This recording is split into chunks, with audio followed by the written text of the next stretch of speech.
ስለዚህ ያው እዚህ ጋር እንደምታዩ ማንኛውም ሰው ይሄ ሲስተም አድቫንስድ ነው። በጣም ሴንሲቲቭ ነው ግሪንሃውስ ስራ ማለት ነው።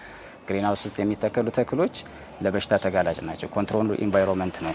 እቺኛዋ እንደምታያት እቺ ጎርጎድ ያለችዋ ኬሚካል የሚቀመጥበት ነው። ስለዚህ እዚህ ጋር እግራችንን ጫማችንን ነክረን ነው የምንገባው ማለት ነው። የውስጥም የኛውን በር ሁለቱም ዝግ ነው የሚሆኑት። ይሄኛው ሲከፈት ያኛው መዘጋት አለበት ውስጥ ያለው ማለት ነው። ያኛው ተዘግቶ ነው የሚከፈተው። ከዛ ደግሞ ሰው ረግጦ ከገባ በኋላ ቀጥታ አይገባም። እዚህ ጋር ቆሞ መጀመሪያ ይሄን በር መዝጋት አለበት። ከዛ በኋላ ይሄ ከተዘጋ በኋላ የውስጠኛው በር የሚከፈተው። ይሄ ለምንድን ነው? ተክሎቹን በጫማችንና በሰው በአየርም የሚገባውን ወየሩ በሽታዎችን ለመከላከል ተብሎ የሚሰራ ይሄ ባዮሴኩሪቲ ይባላል።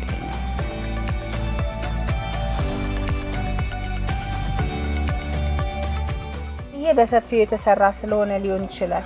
ምናልባት ግን ሰዎች ባላቸው ጠባብ ቦታ ላይ ለማምረት ቢፈልጉ በዚህ መልኩ ለመሳተፍ ቢፈልጉስ እንዴት ነው መጠቀም የሚችሉት? አካባቢውን ከሰዎች ንክኪ ለማጽዳት ነው ነፃ ነው።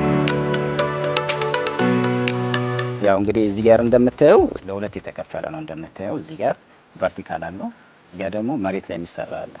ስለዚህ እዚህ ጋር ትራፎች አሉ የሚዘረጉ። ይሄኛው ደግሞ በጣም በቀላሉ ብዙ ርቀት የማይሄዱ ተክሎች፣ እጽዋቶች፣ አትክልቶች ማለት ነው እንደ ቆስጣ፣ ሰላጣ አይነት ነገሮች የሚተከልበት ነውና ይሄ እንደምታየው ፒቪሲ ነው።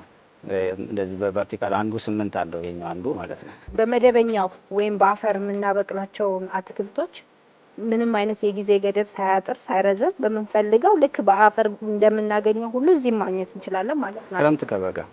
ክረምት ከበጋ ይሄ ኮንትሮል ኢንቫይሮንመንት ነው እንደምታየው።